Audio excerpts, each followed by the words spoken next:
Fala, meus queridos, estamos de volta para falar agora sobre diagrama de rede PERT-CPM. Esse, sem dúvida, é o assunto mais cobrado em prova, tá? Qualquer que seja a banca.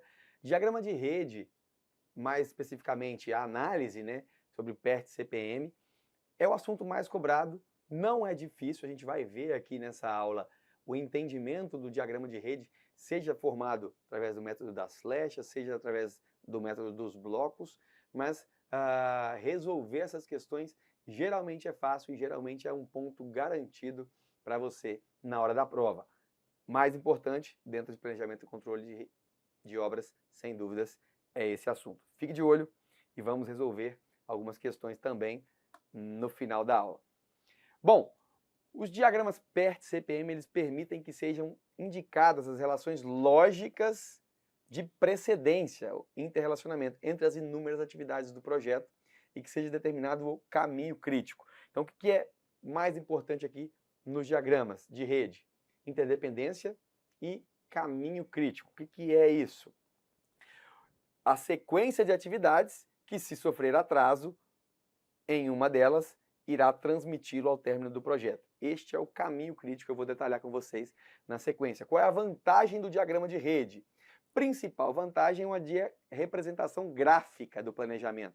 Fácil leitura, fácil interpretação, fácil manuseio. Nós vamos ver na sequência. E aí nós temos duas técnicas, né, dois diagramas, duas formas que deram origem a interpretações dos prazos do diagrama. O método PERT, ou a técnica de avaliação e revisão de programas, e o método do caminho crítico. São dois métodos que vão avaliar esses diagramas de rede, né, que vão fundamentar a construção desses diagramas de rede, mas essencialmente no que tange ao tempo, né? Tempo mais provável, a duração mais provável, quando a gente fala de caminho crítico aqui, né, do CPM, e duração esperada das atividades, quando a gente fala no método aqui da avaliação e revisão de programas, tá? Basicamente, por isso que a gente chama de diagrama de rede PERT-CPM, que na verdade é uma função dessas duas técnicas somadas para a análise dos diagramas. Mas se alguém me perguntar qual é a diferença entre PERT e CPM, bom, a PERT, a metodologia, né, o programa PERT, é usado para atividades incertas, onde o tempo é desconhecido, enquanto no método do caminho crítico eu tenho um tempo conhecido para as atividades, por isso, né, eu adoto um modelo determinístico, eu estipulo que essa atividade leva 10 dias. Já no PERT, eu adoto um modelo probabilístico, com base em 3 estimativas de tempo, a otimista, pessimista e a duração mais provável, enquanto no CPM, uma estimativa de tempo a mais provável. Por quê? Porque eu adoto um método determinístico. Por quê? Porque eu tenho atividades de tempo conhecida. O PERT é orientado por eventos e o CPM é orientado por atividades. A gente vai ver no método das flechas e método dos blocos na sequência, fique tranquilo. O PERT é apropriado para estimativa de tempo com alta precisão, enquanto o crítico é o método do caminho crítico, tempo razoável. O PERT se concentra no tempo, na duração mínima, enquanto o caminho crítico se concentra na compensação tempo-custo. Possui trabalho de natureza não repetitiva, o PERT, e o CPM tem uma natureza repetitiva de trabalho. Isso tudo na origem, tá? Estou falando as principais características desses dois métodos. Não se preocupe tanto com isso, porque a gente vai usar o quê? Análise PERT-CPM. Então, uma fusão dos dois que nós vamos falar ali na sequência. O PERT não usa atividade fictícia, o CPM ele usa atividades fictícias ou atividades que a gente fala de atividades fantasmas.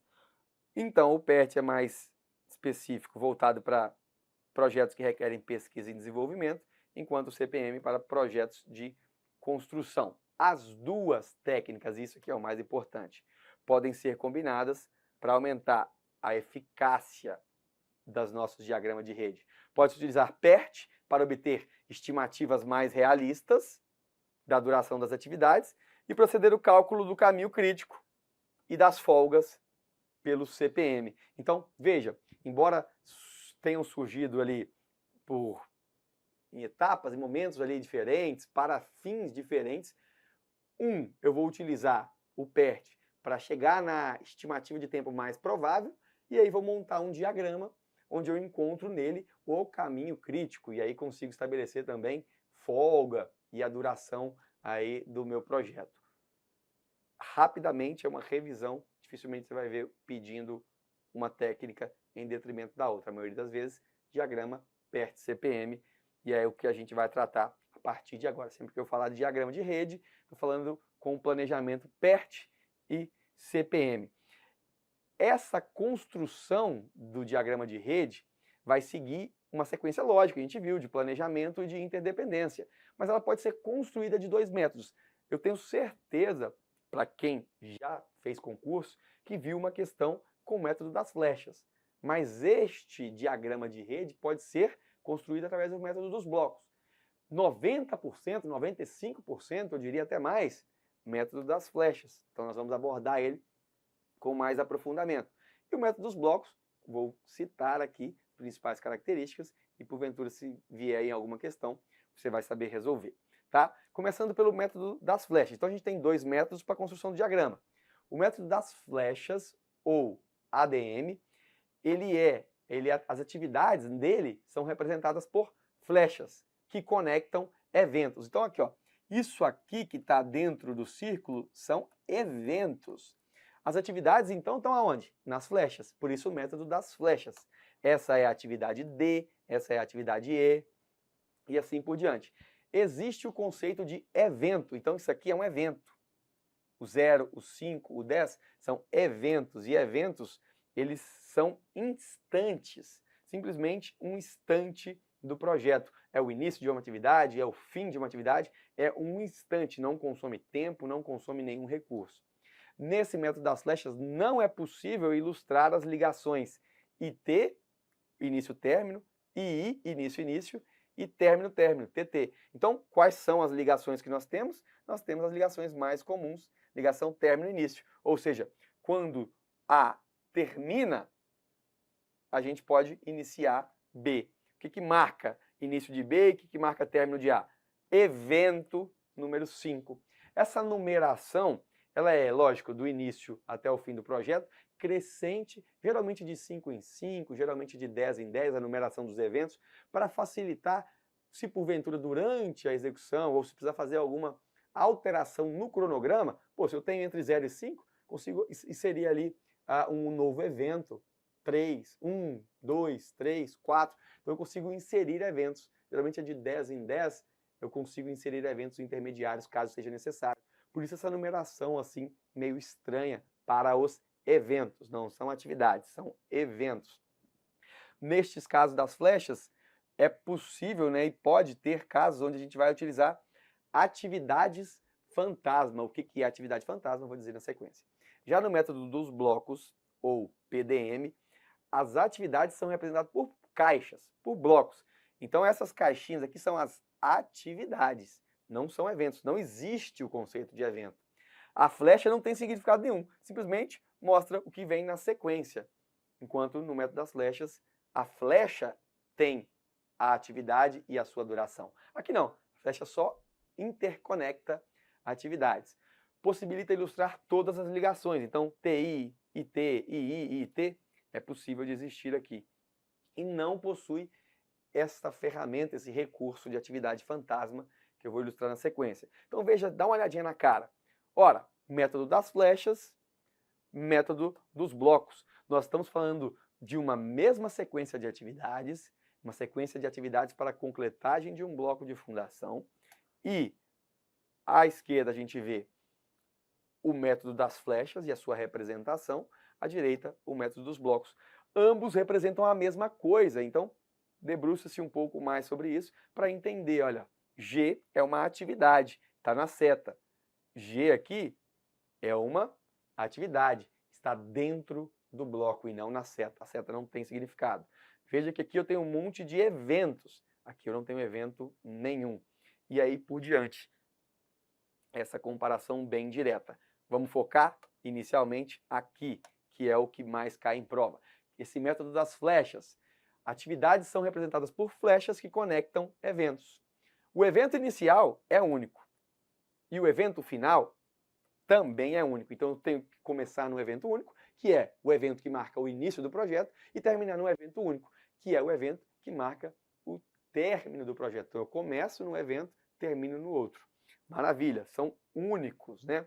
Cada nó, chamado de evento, representa uma relação entre todas as atividades que entram e que saem. Então aqui, ó, o 10, que é um evento, representa o fim da atividade D, que entra, e o início da atividade E, que sai. O início de uma atividade só pode ocorrer quando todas que chegam ao seu evento inicial tiverem sido concluídas. Ora, a atividade H, ela começa no evento 25. Então ela só pode ser iniciada quando as atividades G e F foram concluídas, ou seja, quando todas as atividades que chegam até ele forem concluídas, ela pode começar na sequência. Todas as atividades saem de um mesmo nó, têm predecessoras idênticas.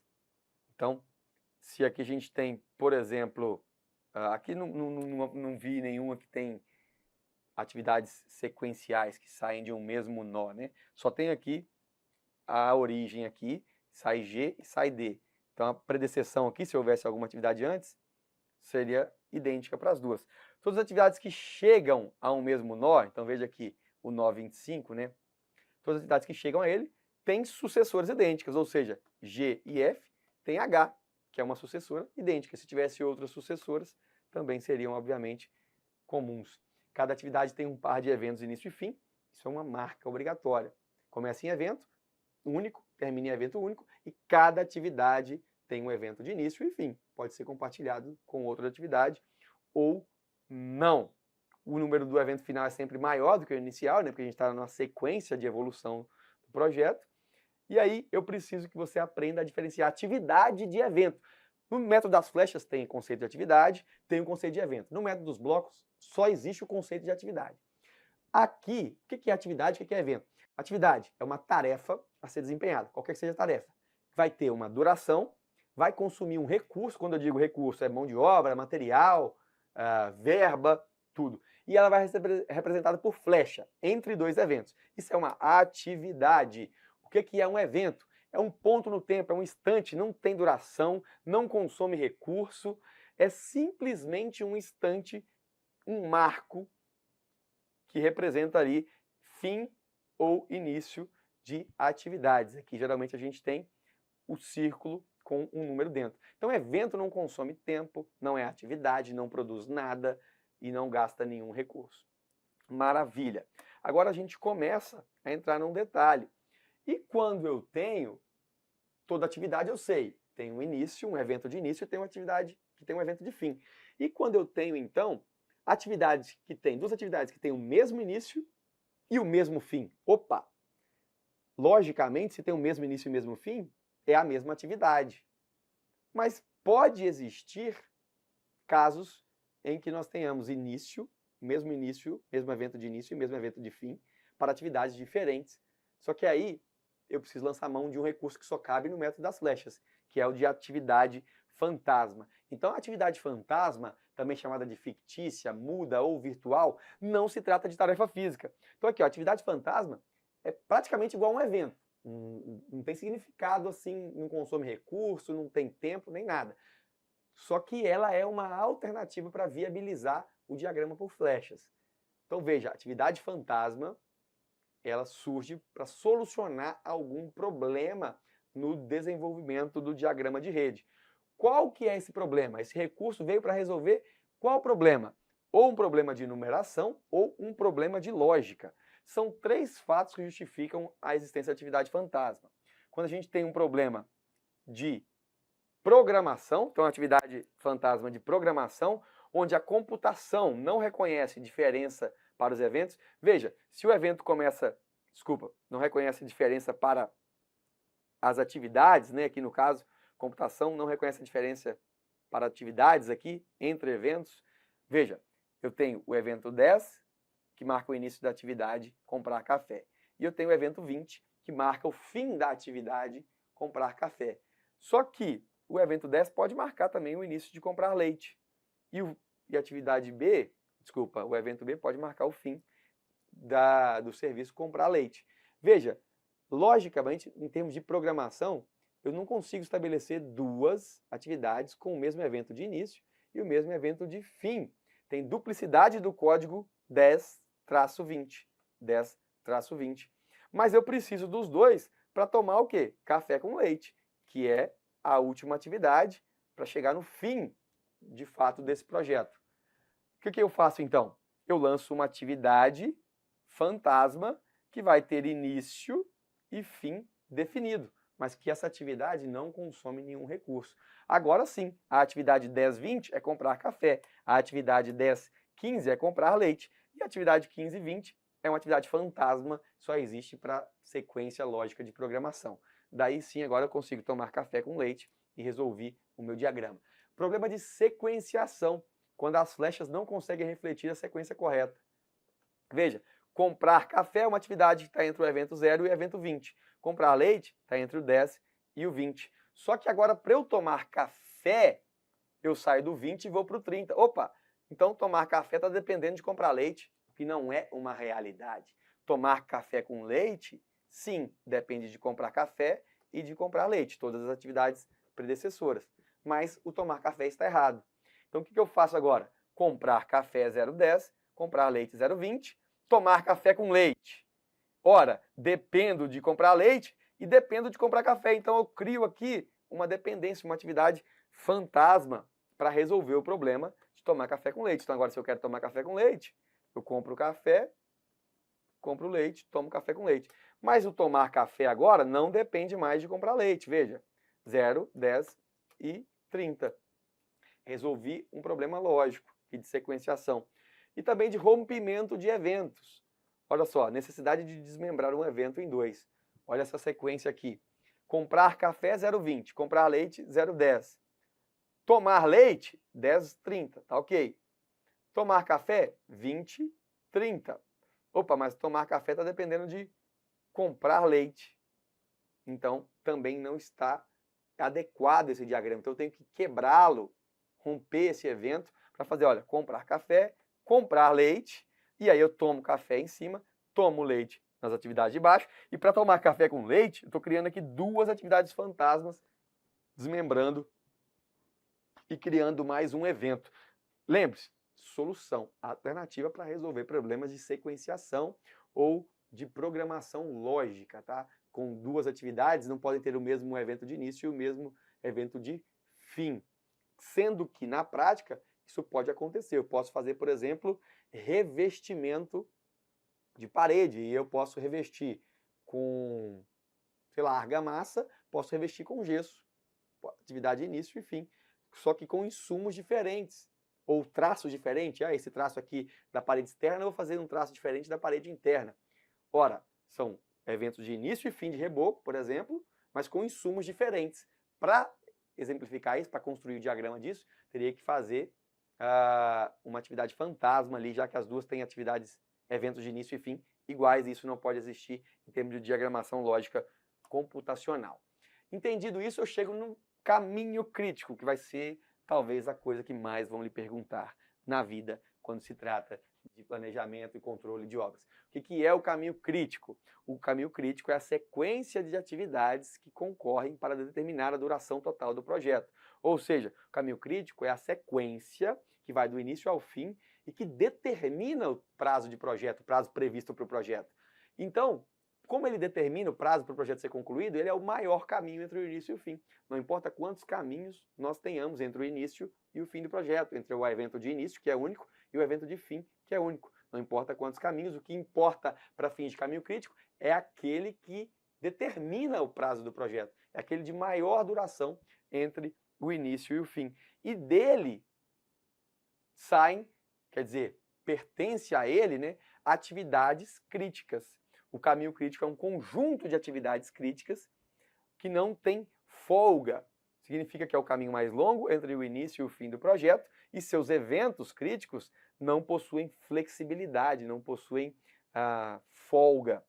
Uma atividade fantasma pode ser crítica. Então, a gente viu a atividade fantasma e ela pode fazer parte do caminho crítico. Olha que legal. mesmo não consumindo nenhum recurso, mesmo não tendo nenhuma duração, ela pode fazer parte do caminho crítico.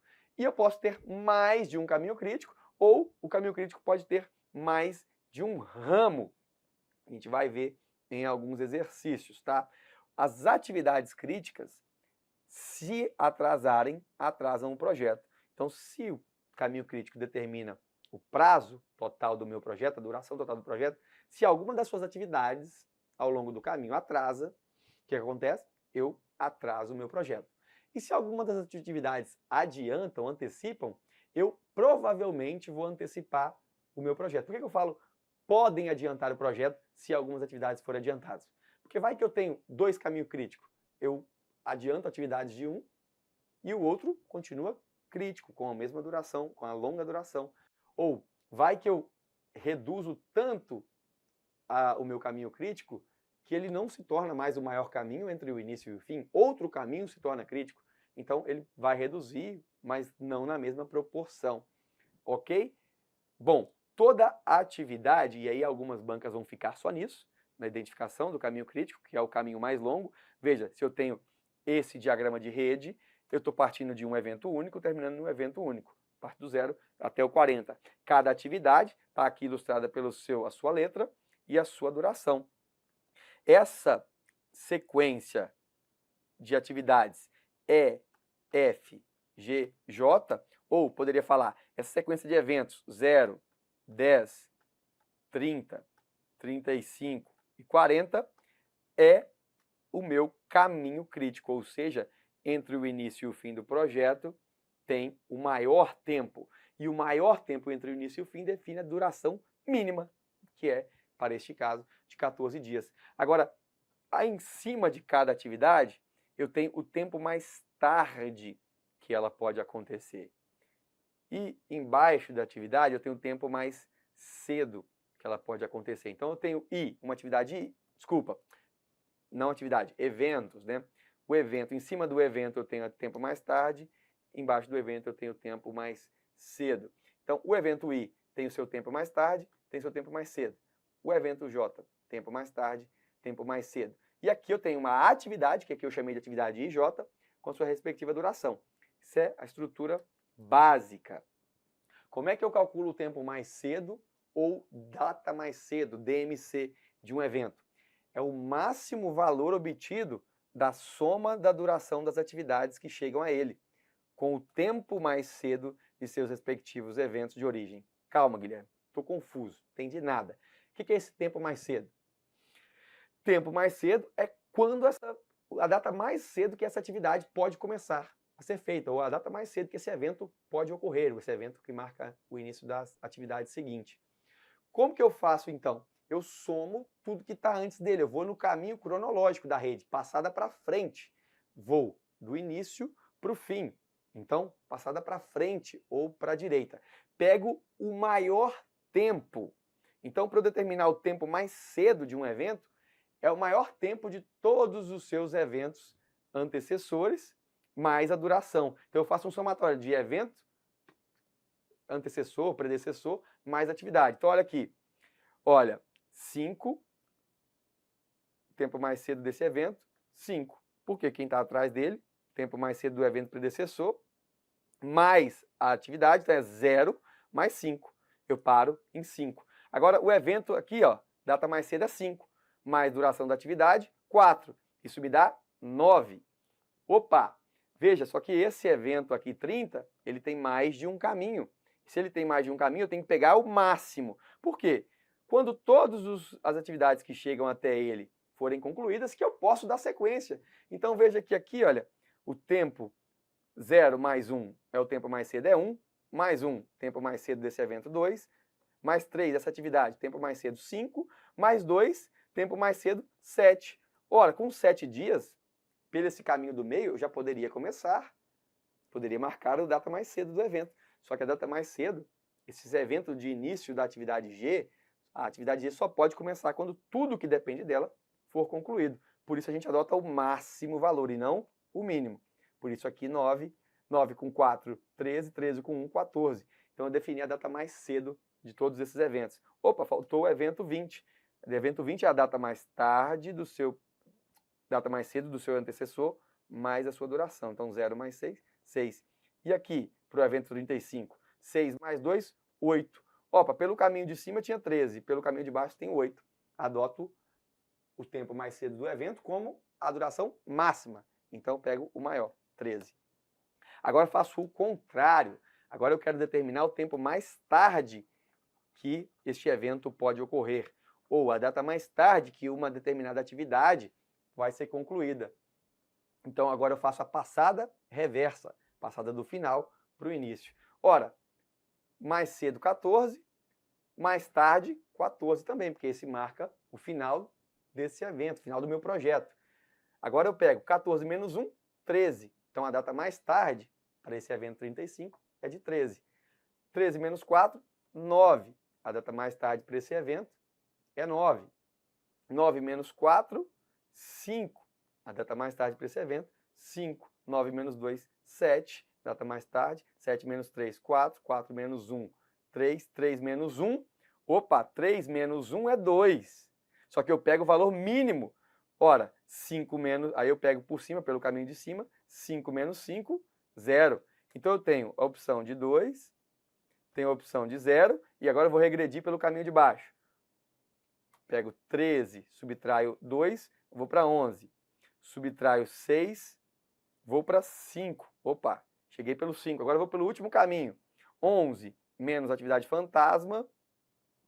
Chego aqui em 11, só que eu pego o menor valor, já estava aqui com 3. Então a opção para esse aqui seria 3 ou 11. Adoto sempre o menor, adotei 3. Por último, na atividade 0, ora, eu tenho 0, 2 e 5. Eu pego sempre o menor valor, estou na passada reversa. Então tá aqui, ó, 0. Algumas bancas vão cobrar isso, nem todas. Data mais cedo, data mais tarde, tá? Quando cobrarem, data mais cedo na passada normal e data mais tarde na passada reversa. O que significa agora isso? Eu tenho a data mais cedo para começar esse evento, tenho a data mais tarde que esse evento pode acontecer. Então é mais cedo ou mais tarde. Isso dita uma folga nas atividades.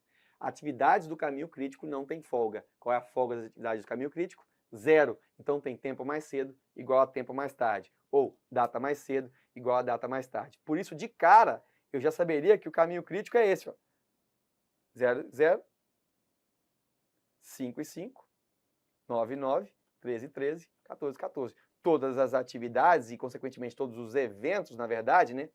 Todos os eventos têm data mais tarde, data mais cedo, iguais. Não tem folga nesses eventos. Isso determina as atividades do caminho crítico. Bom, e as folgas, então? Como é que eu calculo as folgas? Primeiro, vale lembrar, a atividade IJ não pode começar antes do tempo mais cedo de I. A atividade IJ não pode terminar depois do tempo mais tarde de TJ, para não atrasar o projeto. Então, tem algumas regrinhas para estabelecer a atividade. A atividade só pode começar quando esse tempo mais cedo do evento acontecer. Tá ok? E a atividade, para não atrasar, ela tem que terminar antes do tempo mais tarde do evento J. Por isso surge o conceito de folga. Folga total e folga livre. Veja, quando eu disser folga, sempre vai ser folga total. Quando eu disser folga total, vai ser folga total. E quando eu disser folga livre, obviamente vai ser folga livre. Então, folga total, folga total, folga livre, folga livre. E folga? Se a questão disser folga, nós estamos falando de folga total, que é a folga que eu tenho que uma atividade pode atrasar sem impactar no tempo total de projeto. Essa é a folga total. Ela pode atrasar sem impactar o final do projeto. E a folga livre? Quanto ela pode atrasar sem atrapalhar aquela atividade sucessora ou aquela sequência de atividades sucessoras. Então tem uma sutil diferença. Para calcular a folga total, eu pego o tempo mais tarde ou a data mais tarde, né? Mesma coisa, tempo mais tarde ou data mais tarde do evento posterior, subtraio o tempo mais cedo do evento atual, mais a sua duração. Então, eu subtraio tempo mais cedo, mais duração. Vai ficar mais fácil quando nós formos resolver a questão. E a folga livre? Muda o quê? Que eu pego, ao invés de pegar o tempo mais tarde do evento posterior, como eu não posso atrasar os seus eventos sucessores, eu pego o tempo mais cedo do evento sucessor e subtraio a soma de tempo mais cedo do evento I mais duração. Se a folga total for ultrapassada, o projeto atrasa. Se a folga livre for ultrapassada, suas atividades sucessoras atrasam. Tá ok? Definição é essa.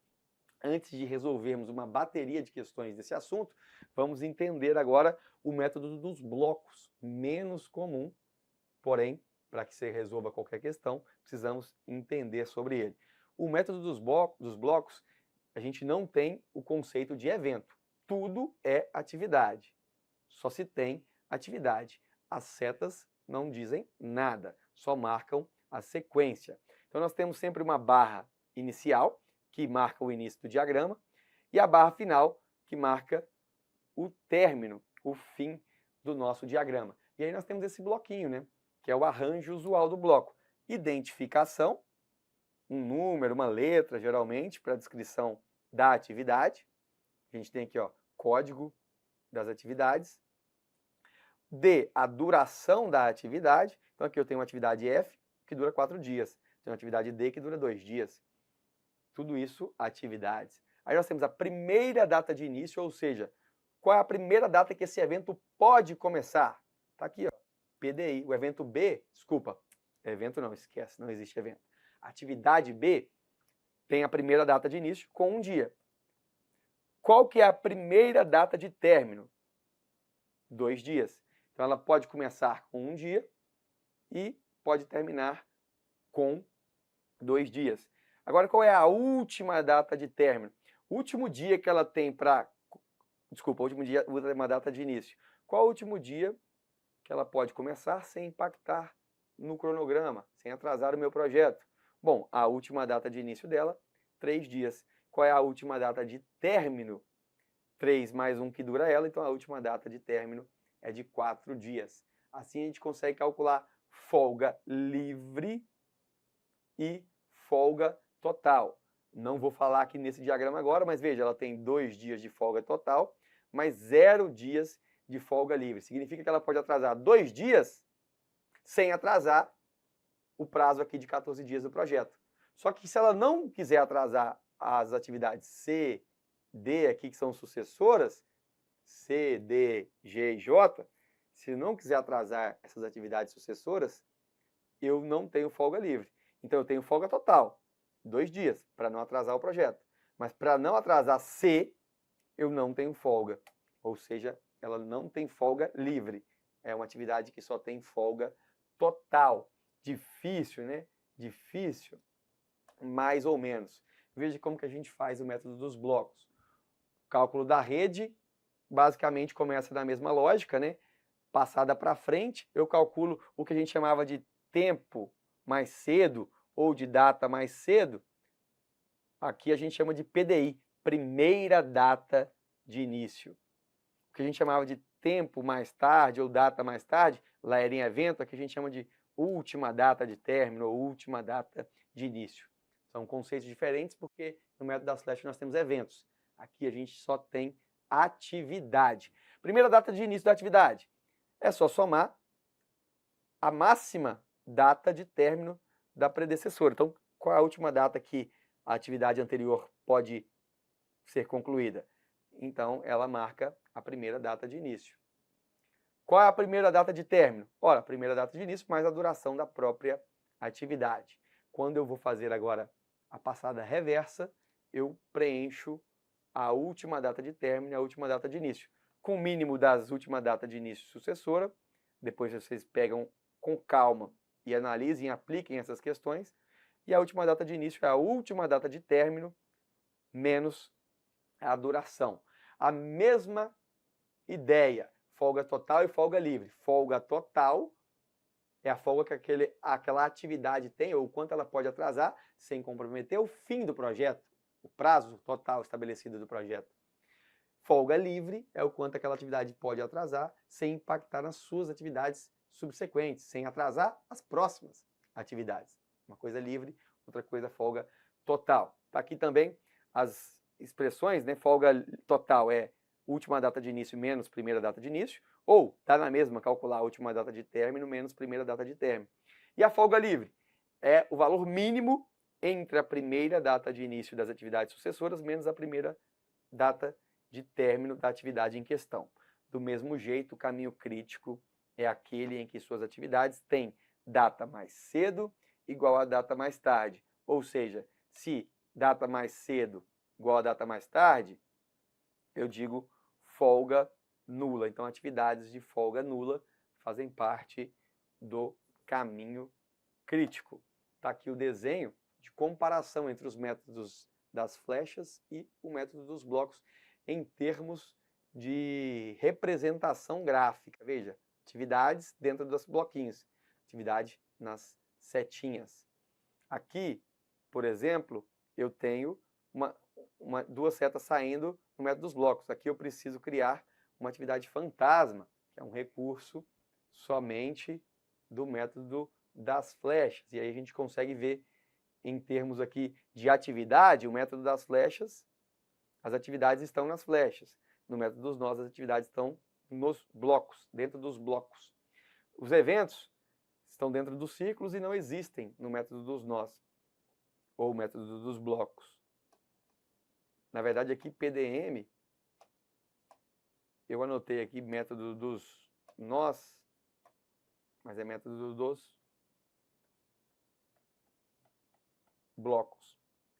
Quantidade de atividade fantasma só existe nas flechas. Quantidade de atividades maior no método das flechas, porque pode haver atividade fantasma. No método dos nós, no método dos blocos, desculpa, não pode haver. Ligações com defasagem. Aquela defasagem, né? TI mais 5 dias. Isso só pode existir no método dos blocos, não pode no método das flechas. Qual a facilidade de traçar? Aí depende, né? Para mim, a facilidade maior de traçar o método das flechas, mas entende-se pela literatura que é mais difícil traçar e mais fácil traçar o método dos blocos. Outra denominação ADM, AOA, PDM, OAN. Não nos atentemos a isso, vamos resolver questões e a gente assim vai conseguir fixar, né, este conteúdo. Assinale a opção que indica um aspecto que deve ser eliminado quando ocorrer durante a realização do planejamento do sequenciamento de atividades de uma obra. Bom, atividade que não possui atividade antecessora. Assinale a opção que indica um aspecto que deve ser eliminado quando ocorrer durante a realização do planejamento e do sequenciamento da atividade de uma obra. Atividade que não possui uma atividade antecessora. Pode ser, pode existir, não precisa ser eliminado. Atividade que não possui uma atividade predecessora. A ausência de folga para a realização de determinada atividade. Existência de caminho críticos. Existência de circularidade. Veja, se a atividade não tiver antecessora ou predecessora que dá no mesmo, não tem problema, é a atividade que parte do evento, digamos, o evento zero. Não tem uma atividade predecessora.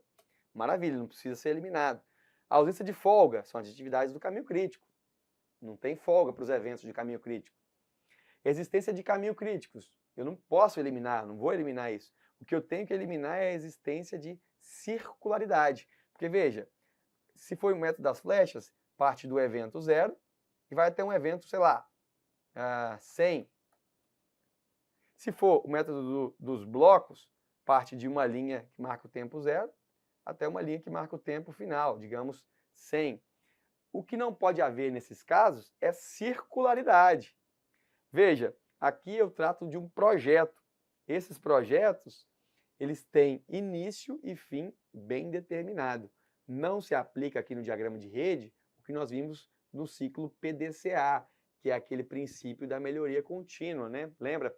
Plan, Do, Check and Act. São atividades cíclicas que a gente tenta aprimorar. Aqui não. Se tiver circularidade, tem alguma coisa errada, que as flechas vão sempre num caminho do início para o fim, e os blocos também a mesma coisa. Então, se tiver isso, preciso eliminar circularidade.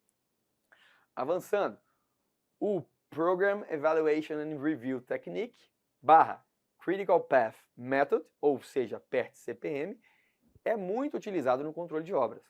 A figura mostra uma rede onde as atividades representadas por setas possuem duração em dias corridos, indicada pelo número no centro da seta. Opa, tá aqui. Os círculos mostram a incidência em dias corridos. Os círculos mostram a incidência de início e término das atividades. Desculpa.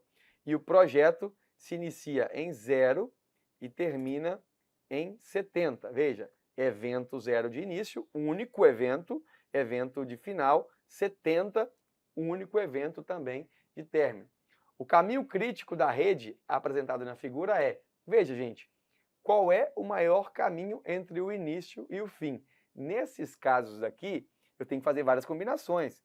Faço o caminho aqui, faço um outro caminho aqui, faço um outro caminho aqui, faço um outro caminho aqui, um outro aqui e um outro aqui. Tipo, fiz todos os caminhos, somo as durações, chego na maior. Quando é assim, uma rede mais complexa, eu geralmente chego e somo 0, 20, 50, 70, 0, 20, 50, 70 é 3, 8 com 4, 15 dias. E assim faço. Daqui vai dar 16 dias, aqui vai dar 18 dias, aqui vai dar 19 dias e aqui 17 dias. Significa o quê? 19 dias, caminho crítico, 0, 30, 40, 60, 70. Por quê? Ao invés de ficar fazendo todas as combinações de caminho possível entre 0 e 70, eu faço com jogo nas alternativas. Jogo com as alternativas e pego o maior. Óbvio, se a banca não tiver cometido nenhum erro, o maior caminho vai ser o nosso caminho crítico. Entenderam? Então aqui a gente faz o seguinte, pega quando tem muito caminho, faz pelas respostas, pelas alternativas. Mas vamos ver outro caso. Aqui, a reforma de um hospital foi planejada segundo o cronograma PERT-CPM, no qual as atividades são apresentadas por letras. E aí, ó, a VUNESP tem esse hábito, letra da atividade, vírgula, a duração. O tempo de conclusão dessa reforma é, qual é o tempo de conclusão? Eu tenho que saber o caminho crítico, que marca o tempo total planejado da minha obra. Então aqui não vai ter como fugir, preciso percorrer todos os caminhos possíveis que me levam do início ao fim do projeto, inclusive se tiver atividade fantasma. Assim, eu chego no caminho crítico, que é o quê? 1, 2, 5, 9, 10, 13 e 15. Caminho crítico, 1, 2, 5, 9, 10, 13 e 15. Está aqui todos os eventos, né? E aí eu vou somar, então, as atividades, 2 dias, 5 dias, 2, 3 e 5. Chego a 20 dias, já deixei ilustrado para adiantar.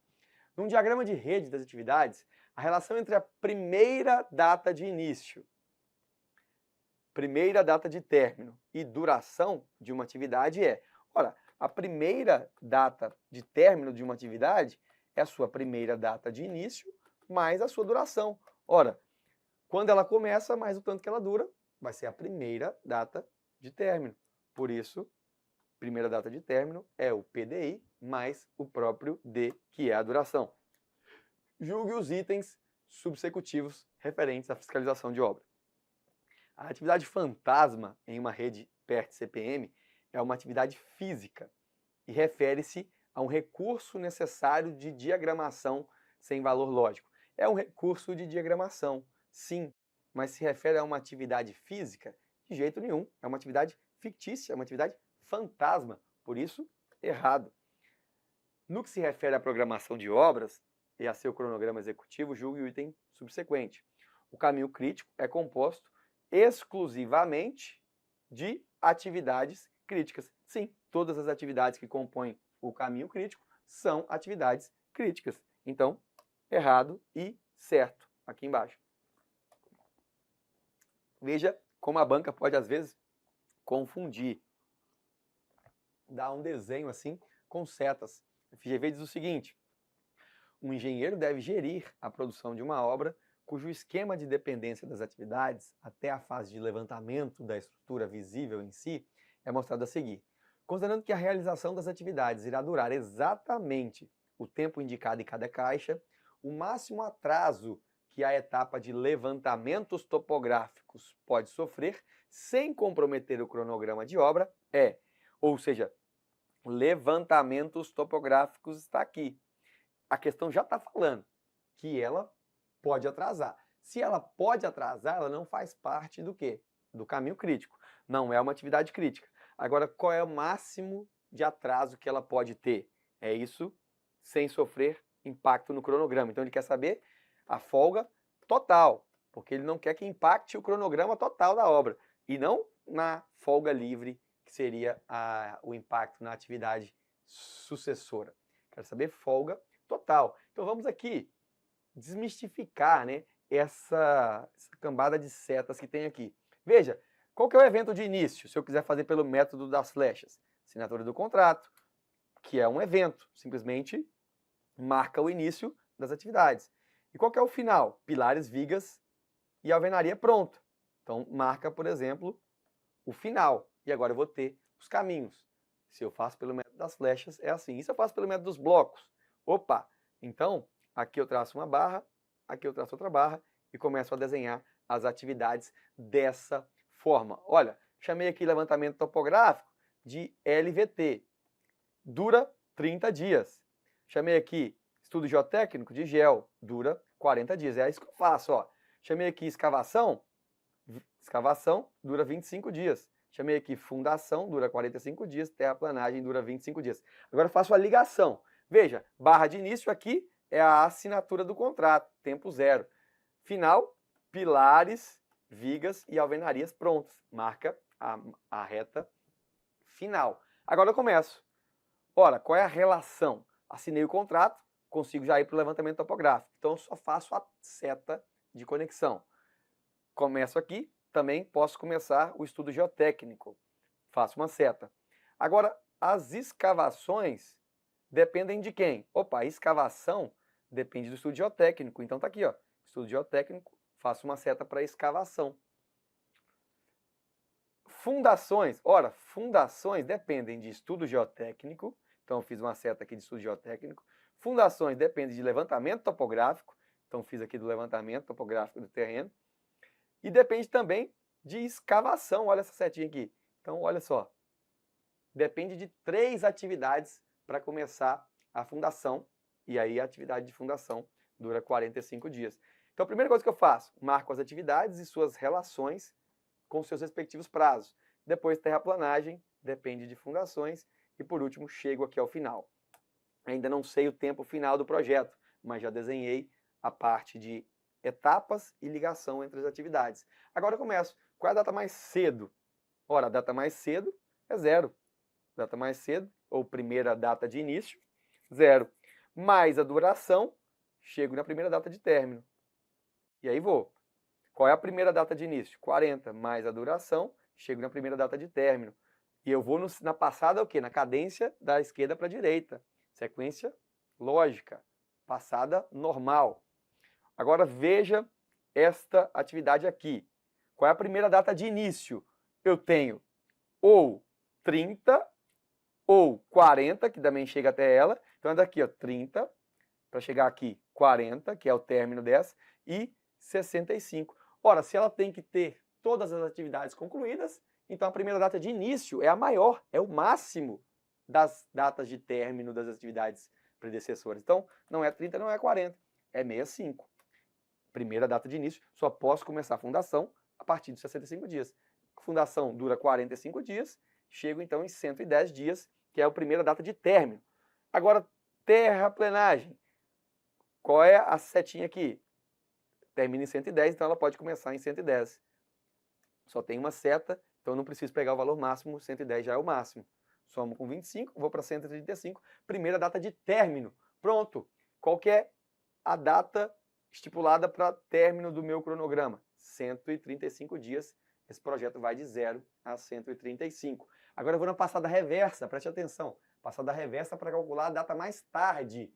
Qual que é a data mais tarde que essa atividade pode ter sem impactar no prazo final do programa, do projeto? É 135. Se tiver data mais tarde maior que isso, tá com problema. tem que acabar em 135. E a data mais cedo? Opa, 135 menos 25, 110. Então essa é a última data de início, desculpa.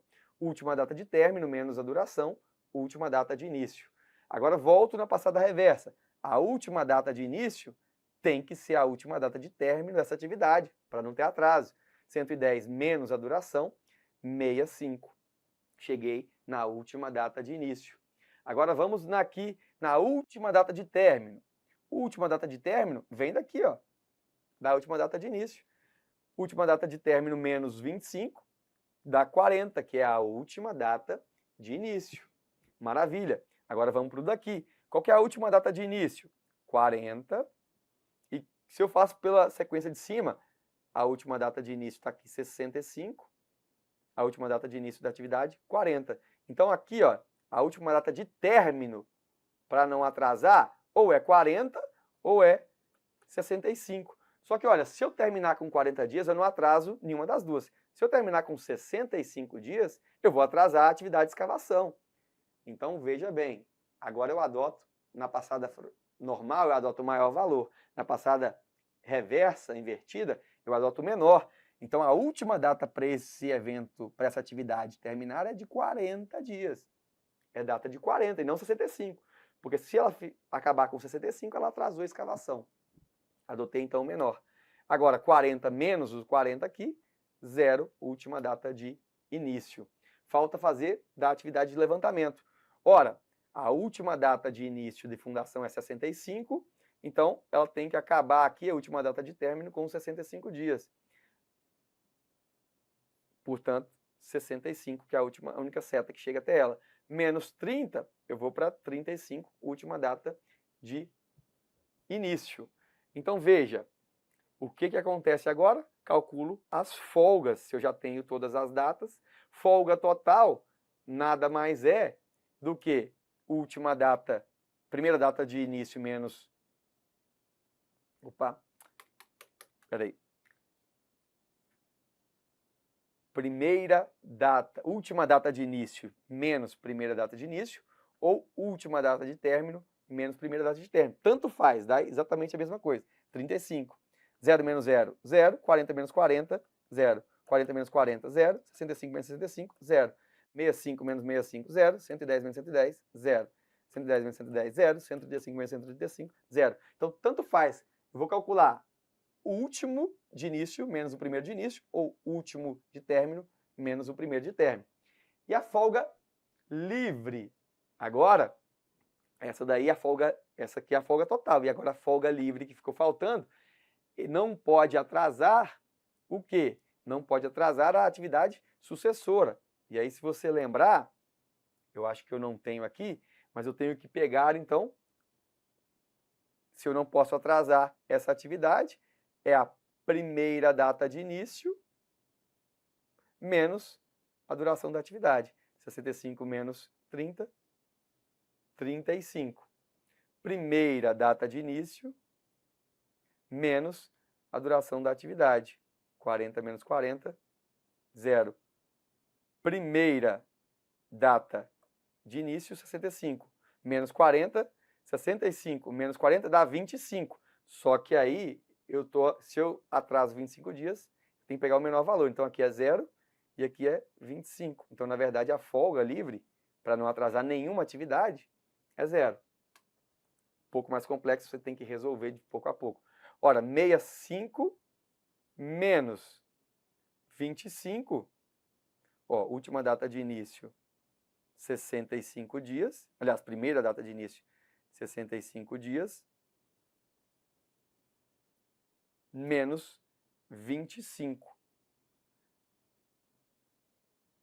Aqui eu acho que eu tenho algum erro aqui na primeira data de início.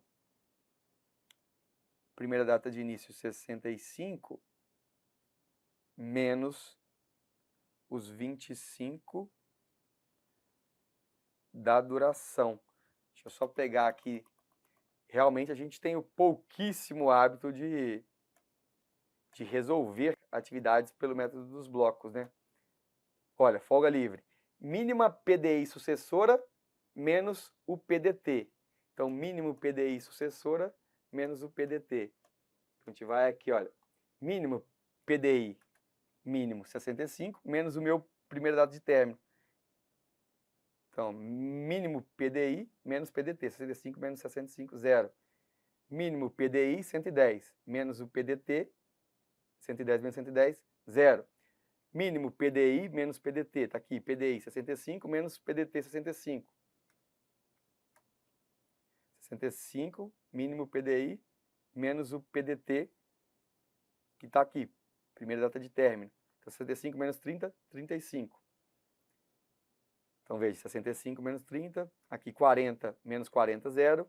Estava fazendo errado. Aqui 65 menos 65, 0. Aqui 110 menos 110, 0.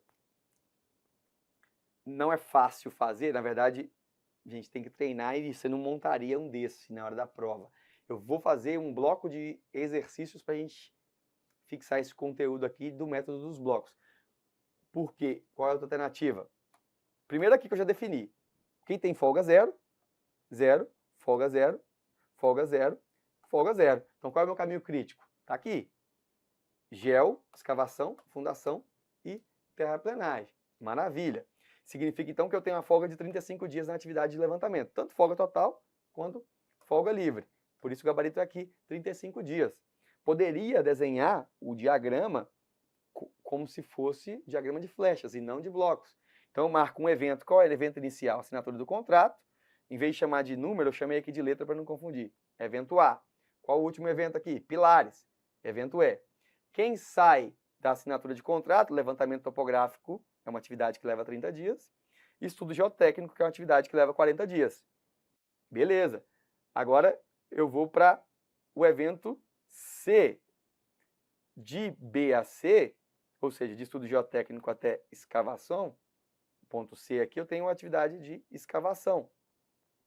Depois que eu chego em escavação, concluí levantamento topográfico, concluí estudo geotécnico, concluí escavação, agora posso começar, tenho 3 setas chegando, então posso começar a fundação, 45 dias.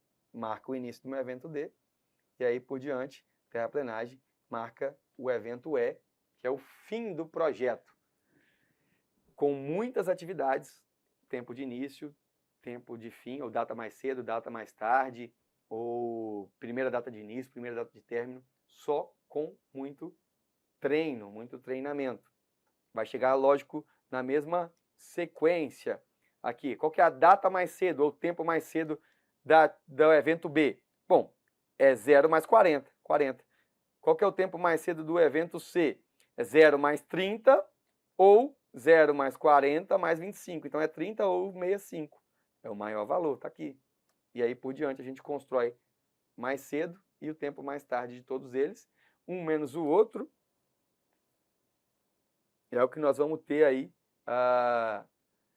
de folga, digamos assim. 65 menos 30, eu tenho 35 dias de folga para essa atividade. Está aqui, ó.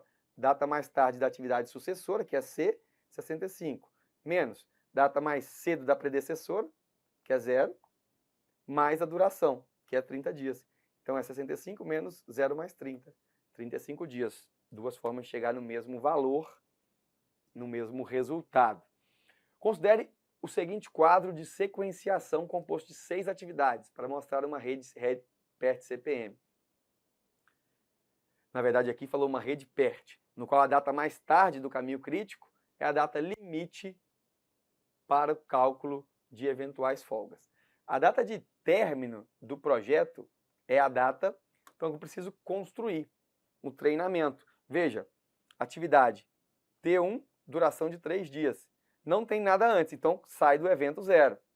Quem não tem nada depois, chega no evento 40.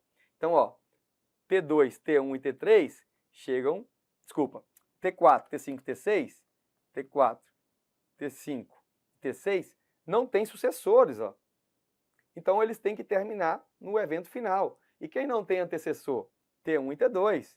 T1 e T2 não tem antecessor, parte do evento inicial. Essa é a premissa inicial para você começar. Daí eu pego, ora, T1 tem 3 dias, e depois vem T5. T1, T5. T2 tem 5 dias, depois vem T3 e T4. Então aqui sai 2 ramos. Assim eu vou construindo o meu diagrama de flechas. E claro, caminho crítico, o maior caminho aqui, 5 dias. Com 8 dias a gente tem 13 dias, né? Se for em dias, não sei se é dias ou semanas, mas duração aqui de 13 fica mais fácil, a gente precisa construir o diagrama. Eu tenho mais facilidade de diagrama de flechas. Diagrama de blocos tenho treinado para fazer, para resolver alguns casos. Mas, para isso, nada melhor do que bateria de questão, resolução de exercícios, e é o que nós vamos fazer na sequência.